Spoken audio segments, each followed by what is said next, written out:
ড্রাগনের কাডার কেঁচা খাইছিলেন আপনারা? একবার খাইলে বুঝবেন যে একটা কেঁচা লাগে রে ভাই। এই যে দেখেন কাডার সাইজগুলো দেখাইতেছি, দেখেন এই যে কাডা, এই যে এগুলো হইছে কাডা।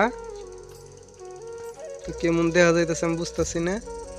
এই যে এগুলো কাডা, জায়গায় জায়গায় কাডা। হ্যাঁ, এই ড্রাগনের বাগানে আইলে মনে করেন কাডার গুতে আপনি যদি নাও খাইতে চান, ড্রাগন আপনি গুতে খাওয়াবই।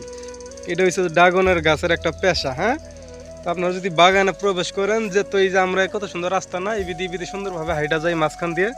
তারপরেও দেখা গেছে এই যে একটা না একটা ডালা লাগে হাতে, এই যে এইভাবে হাইটা গেতে গেতে লাগার সাথেই কাড়া দিয়ে একবারে মনে করেন যে দাগ বয়ে যায়। কাড়া লাগলে মনে করেন চামড়ার মধ্যে কেরখন লাগে, তারপরে সেই জ্বলান জ্বলে। এগুলো হচ্ছে ড্রাগনের বাগানের আর কি একটা নিয়ম। যদি আপনারা বাগানে আহেন তা কাটার গুতাগাতি খাইবেনি। এটা ড্রাগনের বাগানে ঢুকলে এটা একটু মাথায় রেখে ঢোকা লাগবে যে কাটার গুতা খাওয়া লাগবে। হ্যাঁ, তবে আপনারা যদি কাটার গুতা না খাইতে চান, থাকতে পারবেন না, কাটা আপনার গুতা দিবই। ড্রাগনের কাটার এটা একটা নীতি।